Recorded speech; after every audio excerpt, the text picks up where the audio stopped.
So good afternoon, everybody. Shall we do some introductions first of all, Roy, and then explain what we're going to do? Yes. So, Gordon, why don't you tell us a bit about your background? I know that you are a teacher and still involved in the education sphere. How did you get into mediation? Okay, it's an interesting one, and thank you, Roy. So my background is that I was once upon a time a secondary school teacher. I used to teach science and IT. Although when I say that, the IT bit was before the internet, so it's going back a wee bit. I moved into local authority management in Scotland. All schools are managed by one of 32 local authorities, and in that role, I was involved particularly around about staff, but also around about additional support needs and inclusion of all pupils. And during that time, I recognized that um, we didn't deal well with conflict situations, whether it be from a staff point of view or engaging with families. So I ended up doing the masters at Strathclyde. And then when I left my job as a head of service, I then started working with an organization called Resolve, which is part of Children in Scotland, and we provide mediation services between families and schools when they fall out. So I do some other bits of mediation as well. I do some employment, and I also do some mediation for simple procedure with Strathclyde Mediation Clinic. So what about you, Roy? Gonna follow up, continue with you, Gordon. So I guess we would have met somewhere in the course of the postgraduate qualification up there. That's right. So you were my tutor on the negotiation module. And I think we have also mediated together in the mediation clinic, have we not? Yes, I'm sure we did. Those were in the halcyon days when a lot of mediation was face to face, prior to 5 years ago, exactly when we suddenly had to learn how to do all of this stuff online. But yes, so that's probably our history, Roy. So tell us a little bit about you. Well, I got into mediation in 2006. Many decades before that, I qualified as chemical engineer. So you'll see some of my the process attributes coming in through that. I got to a point of thinking there must be more to mediation than the standard 40-hour instruction that we all receive, and that's why I started with the postgraduate qualification under Charlie. In fact, I was in the very first cohort. Um, got the bug, went to Sheffield to do my PhD there, thinking about how mediators, their personal schema and how they work, and that will come up, I think, a little bit in this particular presentation. And yes, along with Michael, I have the pleasure of presenting the negotiation intensive weekend year by year. Um, and yeah, I've practiced in the mediation clinic, but my predominant practice at this point in time is in the English version of the of added additional support needs, which is special education needs. Yeah, so we're going to try and not confuse everybody with terminology, um, because the terminology, like in so many spheres of professional practice, tends to be quite unique to that sector. And Scotland and England have to be different when it comes to education. I think that's part of the deal in our four nations. So the terminology is sometimes different. So we are going to try and not perplex and confuse around terminology, but it is different. So if we slip into that, then we apologize. Um, Go for it, Ron. And I think, Gordon, we felt that there was a certain amount that we needed uh, to say about our respective practices, but we particularly wanted to emphasise how we conceive of our practice, how we understand our practice, because we then want to say, and this is how it translates when we have to translate it into some of the clinic cases. So when we're talking simple procedures, I think that's the aim of the session today. That's certainly what we've prepared. And so I'm going to share my screen now because we've got a few slides that we want to use. that will give us just a bit of a sense of some of the key points. And we're going to start with that bit, as you just mentioned, around about what is it that we do, before we then go into thinking a bit more around about the crossovers with simple procedure. And what we'd like is that if you've got questions, which I'm sure lots of you will, then if you stick them into the chat, then we'll try and make sure that we've got plenty of time later on for sort of question and answer time. And we're going to do this as a bit of a conversation, Roy and I. So we will interrupt each other as we go. But that interruption will hopefully be in a way that will allow us to enhance and explain the practice that we're talking about. So if that's okay, then where we're going to start is here, is that mediation in education is really, it's set, first of all, within a legal framework. So when I'm practicing around about families and schools, then I'm conscious that the support that a family is looking for is also, it's also possible for them to take a legal route to remedy. So what's called the ASN Tribunal in Scotland, there are a number of areas whereby a family can seek legal redress if they don't feel the support is correct.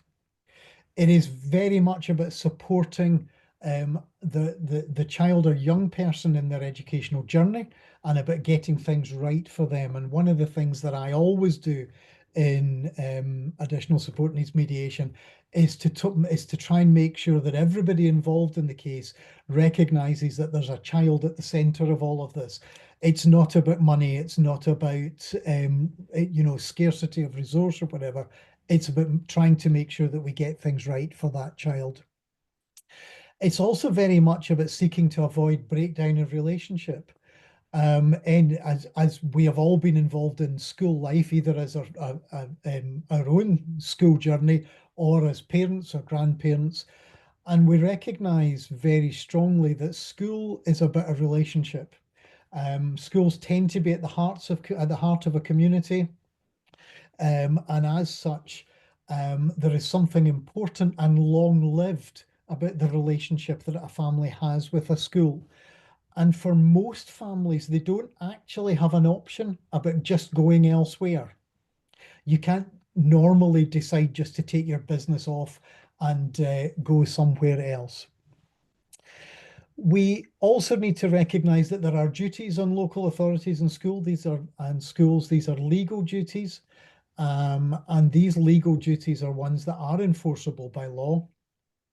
In all of the nations of the UK, there is a right of access to mediation for both parents and carers.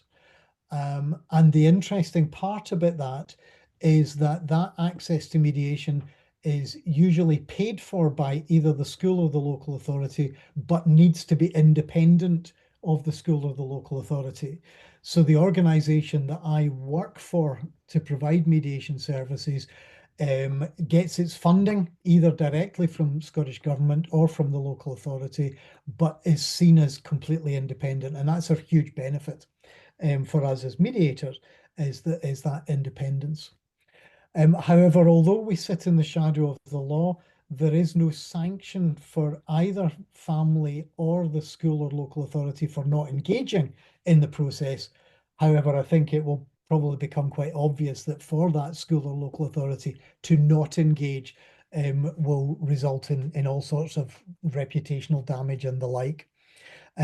So that's the starting point. Roy, I'm going to change to the next slide. Do you want to talk a wee bit about what's on here? Before you go there, Gordon, Yep. can you just flip me back? Yep. I think we talked about this further. You said getting it right for children and young people. Mm.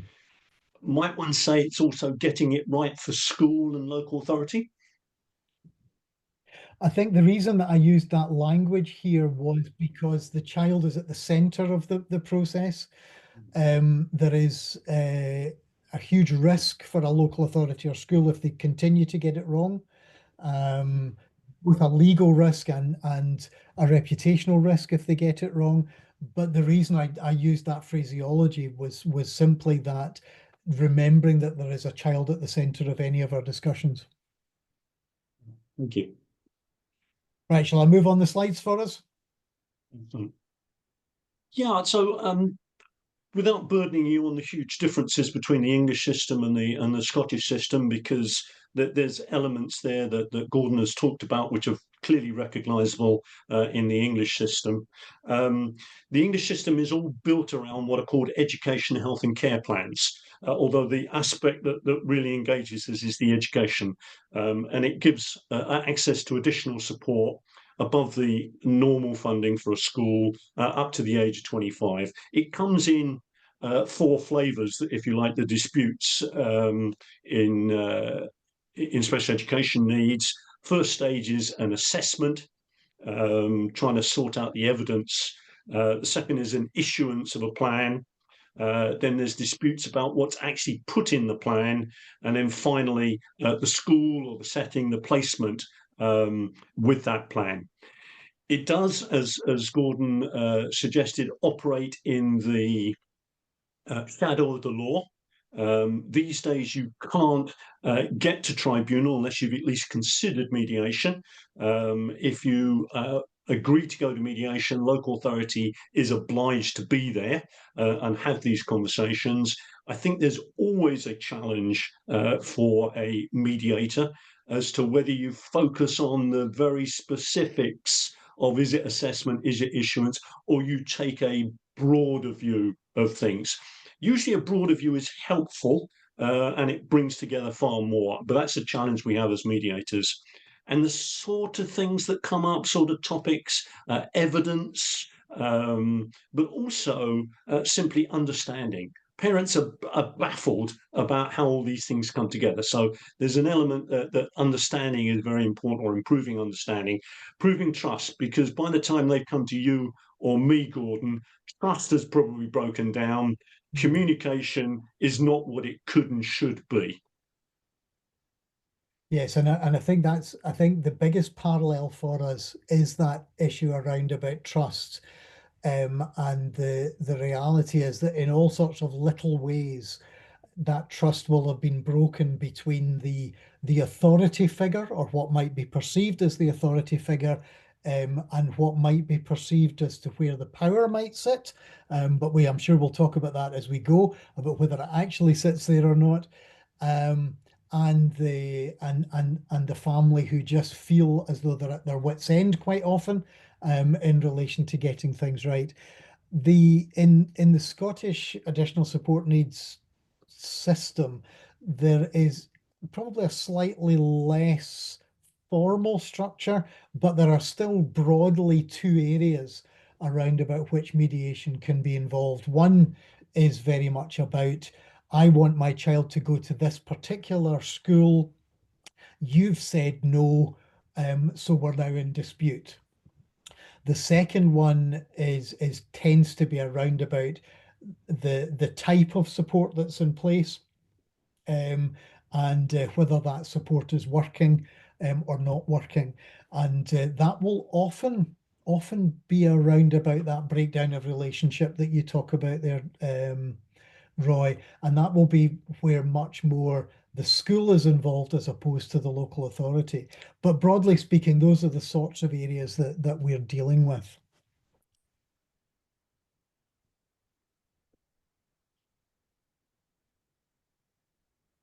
Okay. Can we move on to the next slide, Yep, Gordon? sorry. There we go. So you So I were just going to wanted talk about these challenges. Yeah, I just wanted to talk about that entry level challenge, the dispute that can arise about whether the local authority is going to agree to a statutory assessment to be made. And I've got this little graphic here. It can often feel to a parent that they've got to get over some bar, which may seem artificial to them. And there's simply two questions that a local authority needs to answer at this point in time. It's clear in the code of practice and in the law. May there be a special education need? and it's only a maybe. And may an education, health, and care plan be required? One of the advantages of it being this codified, if you like, is when we're preparing, I find when we're preparing with parents, you can actually be quite explicit in painting a picture for where the conversation may go, because it does run down certain lines. And with a narrow focus, that doesn't say that there aren't wider issues that can come in. And I think one of the things that is particularly we need to be mindful as mediators is that often we can get drawn into a discussion on rights. What does the law say? What does and through all of this, and parents are entitled to their rights absolutely fully, but mediation, one I think, works in terms of interests question and how we go about it. We need to wrestle with the application of our standard model in terms of what it actually means in an SEN or an ASN setting. Is I guess what I'm trying to say here. So when you say that, the model then that you're talking about, you know, what would that look like for you?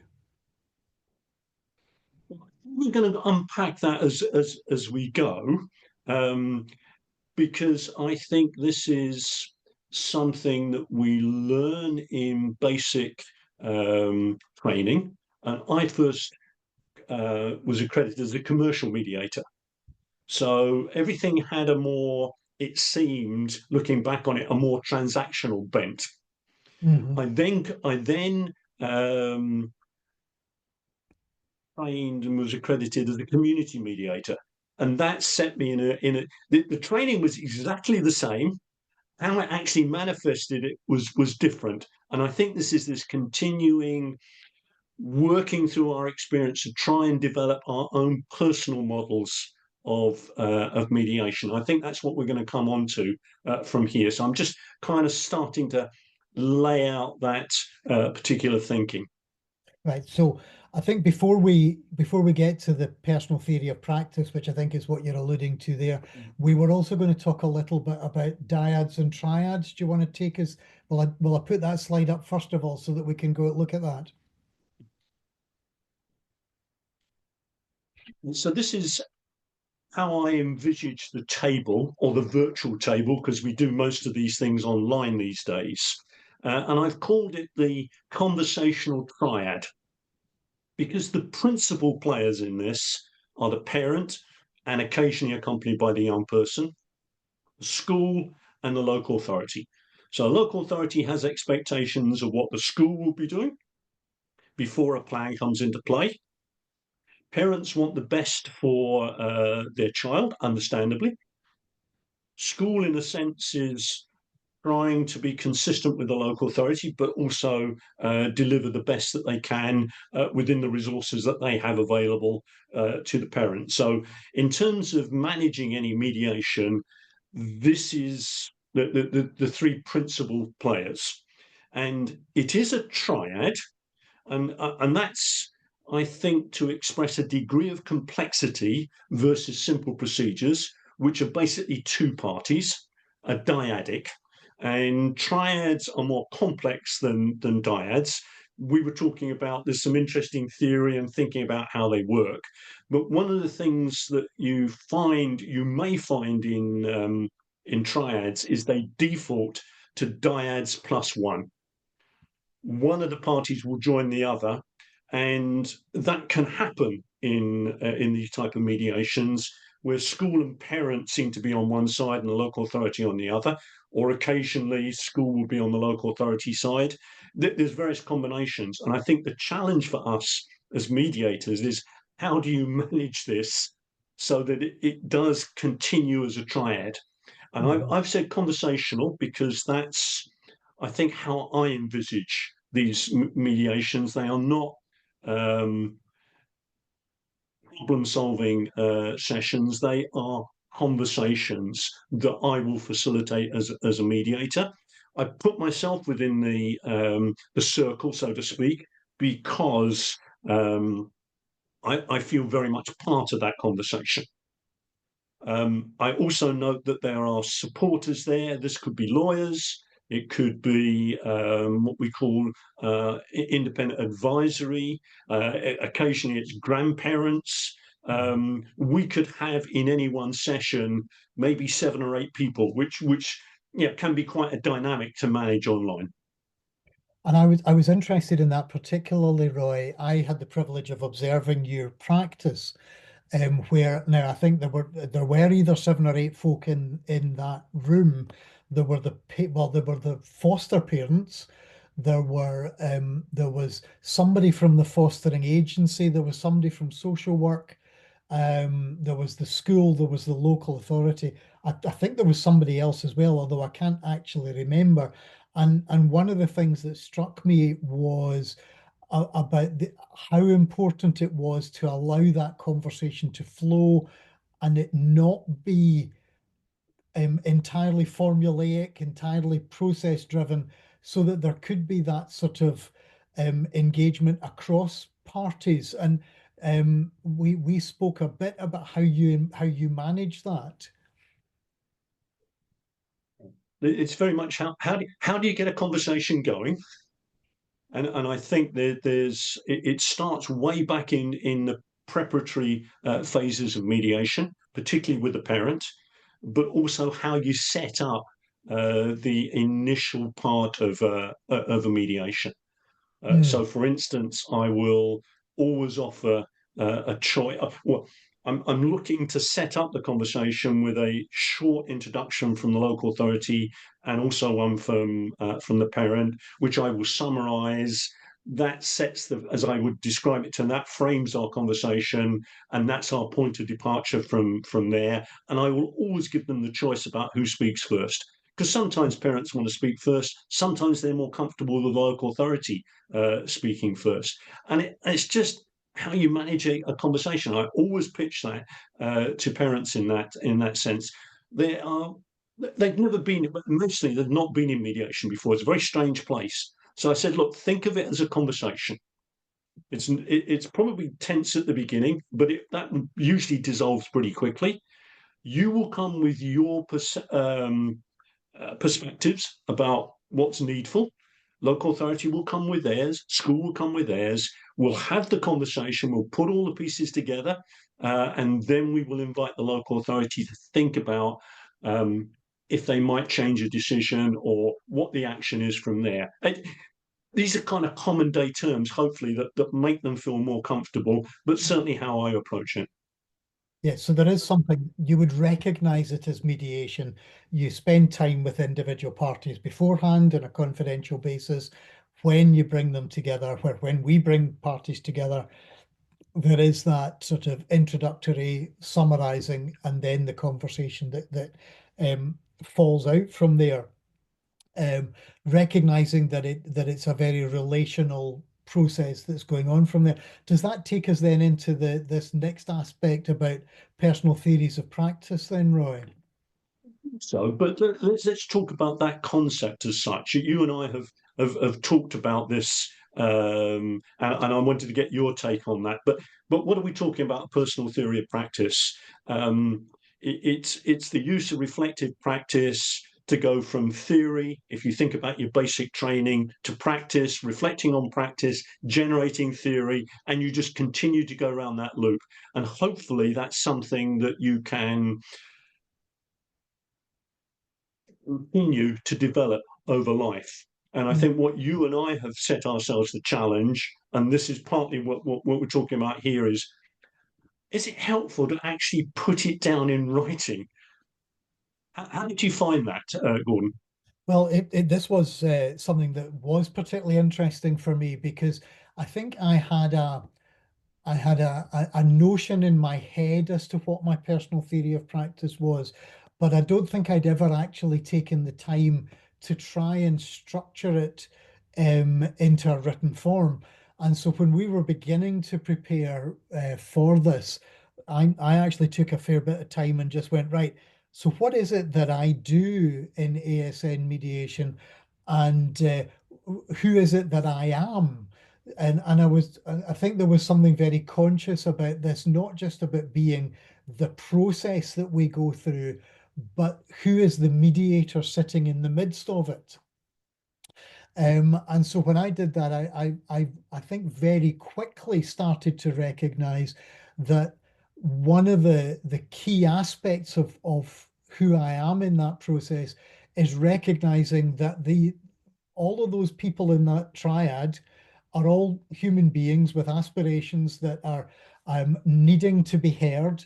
Um, they don't want to be in conflict with one another. The school wants to do the best by the family. The family want to do the best by their child. They want to have a good relationship with the school. But they've found themselves into this particular challenging situation. So for me, the by being able to actually go, right, what is my personal theory of practice? I was beginning to lay out that sense that the work that I do is very relational. And even although we may have a bullet list at the end of actions that are going to be carried through, each of those actions is about the relationship between the family and the school. It's about how are we going to move forward in a way that will allow us to engage better in the future.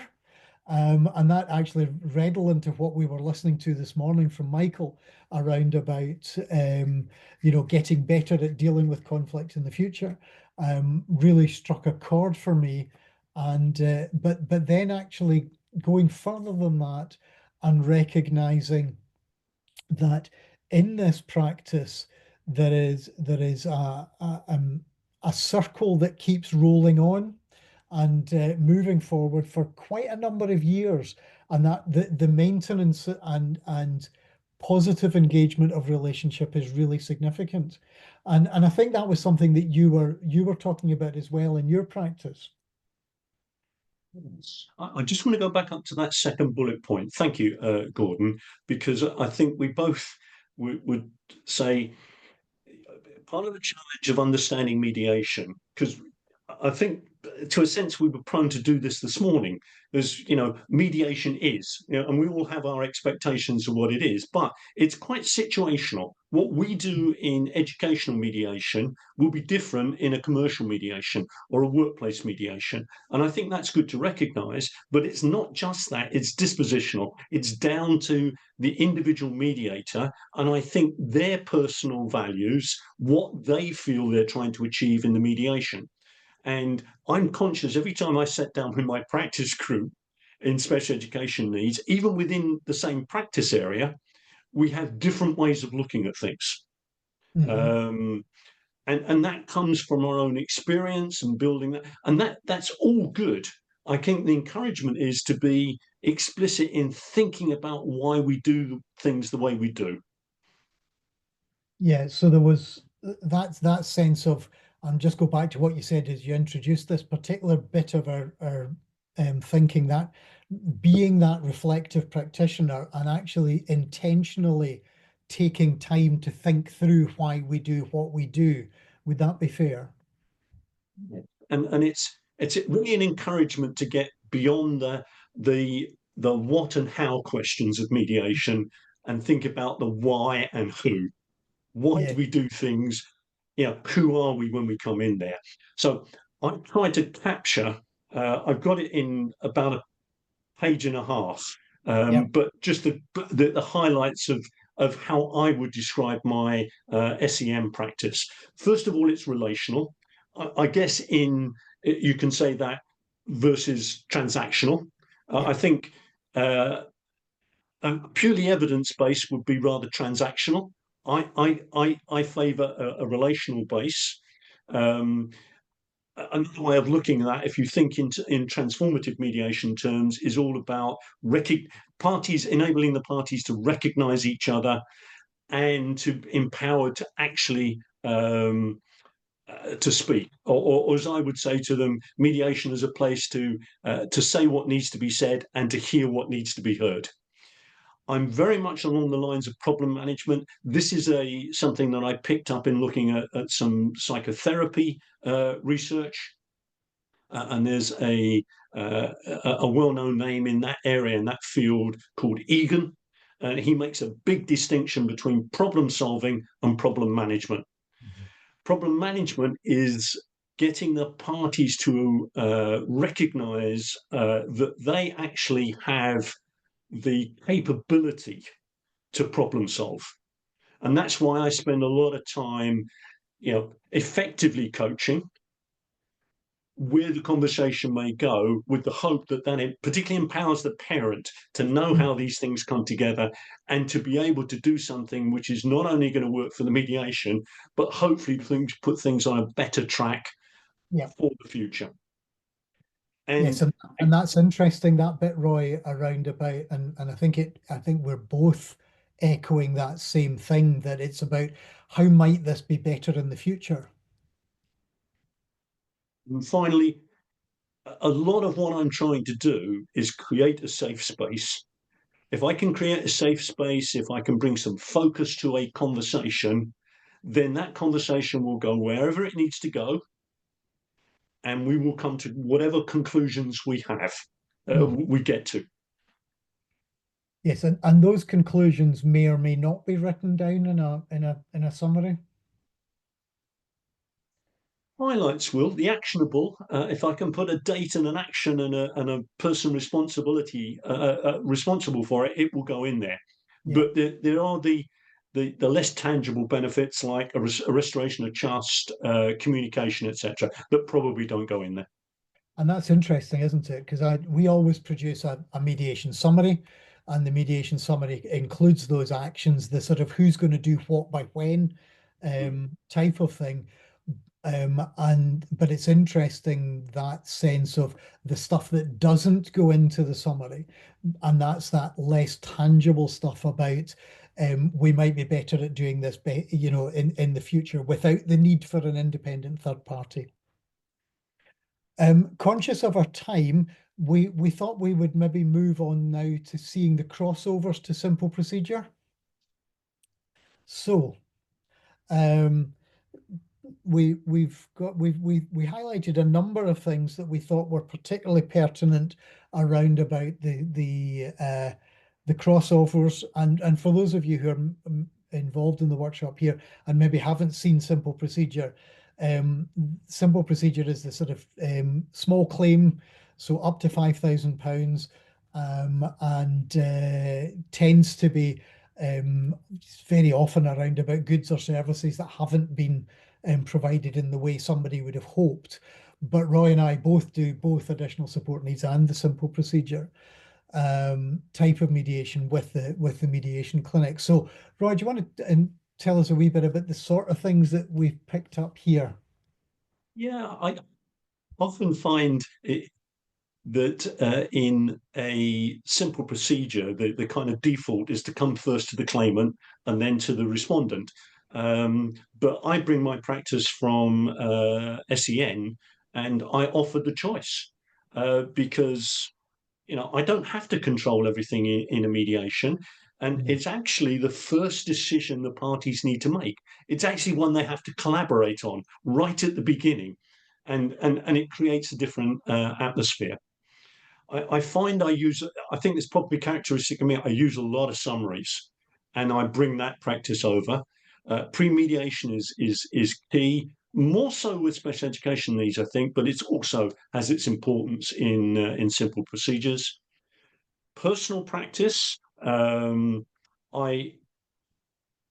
avoid breakout rooms, because if you're going to have a relational style of mediation, people need to be there to hear the whole conversation.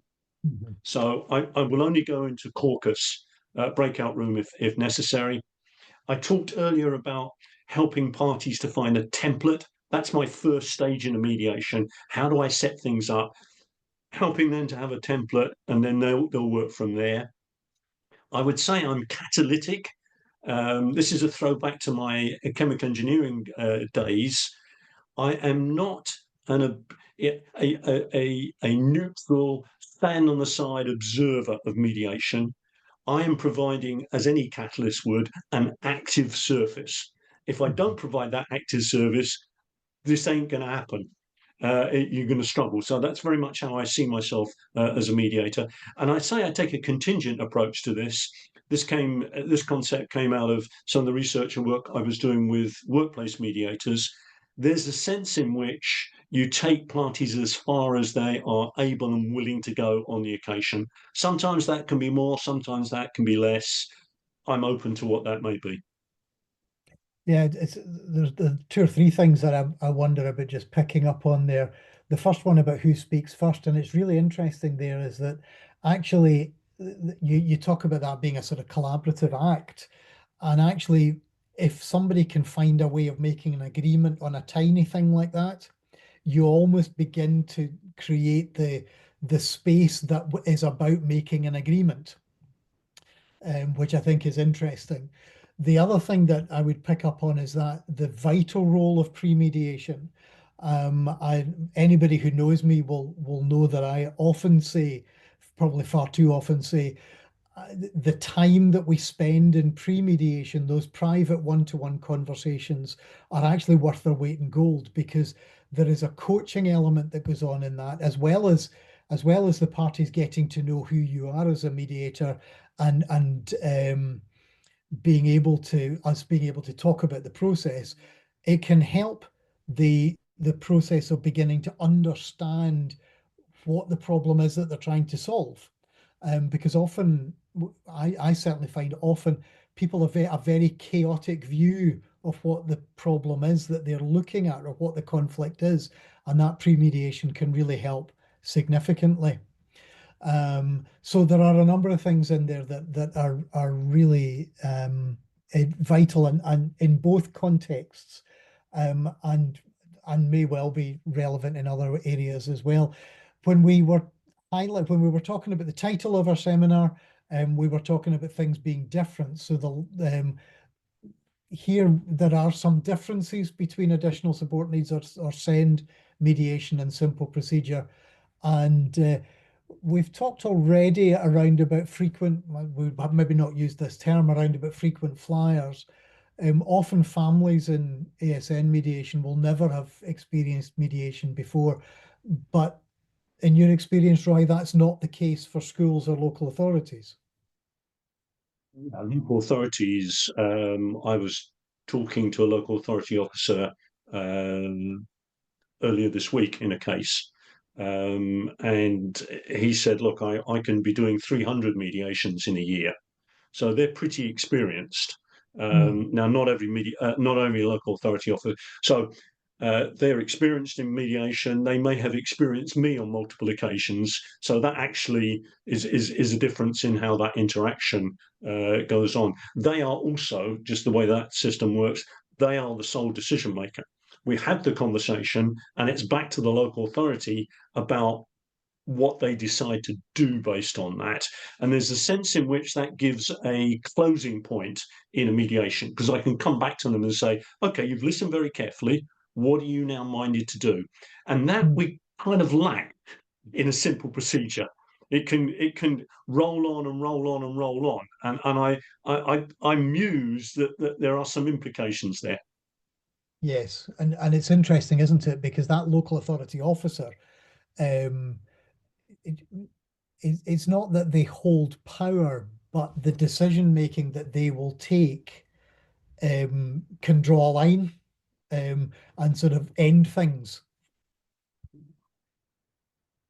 Um, so that there are things that are the other thing, because often in simple procedure, usually both parties are coming without much experience of mediation at all. Although we do sometimes see the odd organisation repeatedly turning up. And I was certainly talking to someone recently who was saying that they'd had the same respondent on a number of occasions, but I'm not sure that it's the same sort of parallel there at all. So I wonder, given the time, Roy, we've got just that one last thing to say, and then we'll maybe open it up for some questions and answers and wider discussion. This last Last thing slide. the last slide was around about disrupted thinking, and This comes from a particular case I did recently.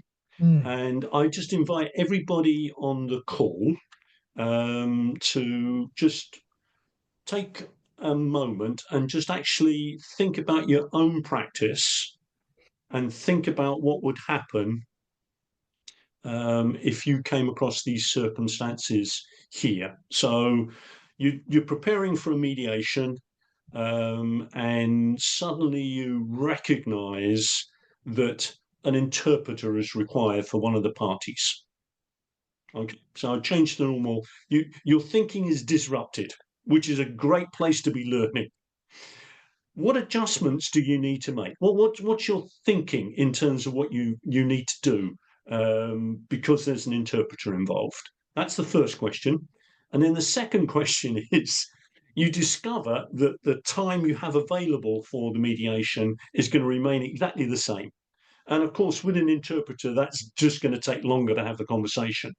So the question then is, what do you omit from your mediation? And importantly, how do you decide what to omit? This goes down to kind of your vision for what your mediation is, the objectives of your mediation. So can we just give you a minute to think about that? Write down your questions on that. I will let you know how I actually dealt with this particular case if you're interested. But we thought we would just put that out as a prompt, and Gordon and I will go and search through the chat box to see what questions we have. That's fine. So, Gordon, do you want to take off the, or do you want to just leave that on for just a period of time? Right, we'll leave it on for a minute and then we'll take it off in a minute and we can just have a wee glance.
So, Gordon, should we? Yeah, okay, that's good. Right, some interesting questions in there. So I'm conscious we've probably got sort of 6 or 7 minutes that before we need to stop and then head back into the main room. Tom is asking about actively coaching parents and school in pre-mediation. Do you have a thought on that, Roy? Yeah, I don't often speak to school beforehand, on the basis that most of the participants, the SENCOs, the special education need coordinators there, are pretty well versed in the process. They tend to have all the information at their fingertips. They're coming in from school, they can go onto another screen to deliver all of that. I do spend a lot of time with the parents, at least 20 to 30 minutes, and two things. I'm explaining to them the process because it's a very foreign process to them, and I'm actually then going to say to them, "Okay, let me explain where I imagine the conversation will go, and I'm going to do it from the local authorities' perspective, so you can see where your voice fits in, where school's voice fits in, and I will take them through that. And I can do that because there is a specific code of practice. So it's pretty clear, and I've now done 1,000 of these mediations, so I'm pretty clear about where these conversations go. Some of it I will have to say, look, I'm speculating at this point, but I'm painting them a picture for where that conversation may go. And off the back of that, I can start answering their questions.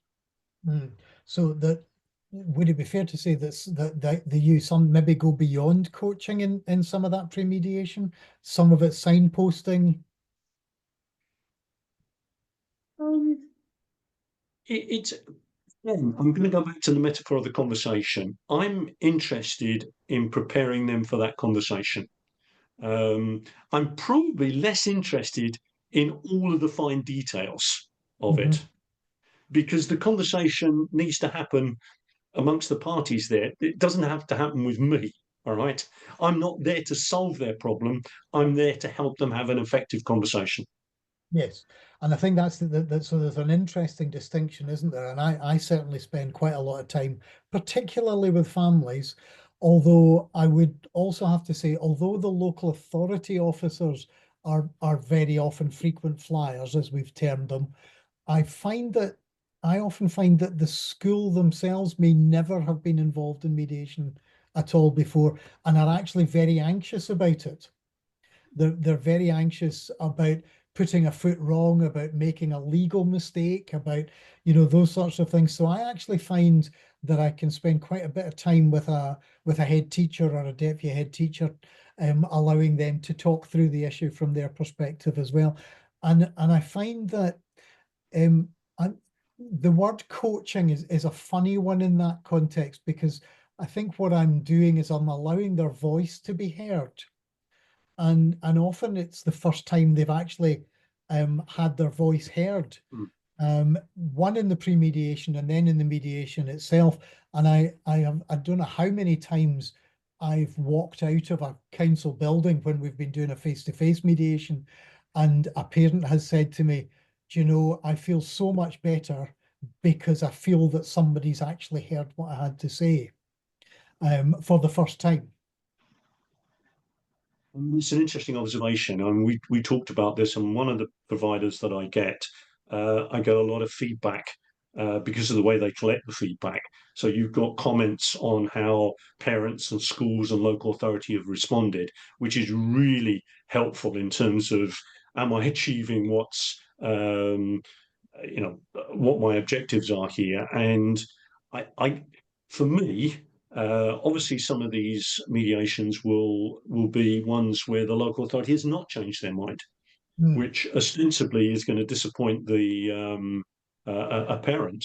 But then when they come back in the feedback and say, "Look, I'm disappointed with the decision, but I appreciated the opportunity to understand things better and to feel heard," you think, "Yeah, that's what I was trying to do in facilitating a conversation."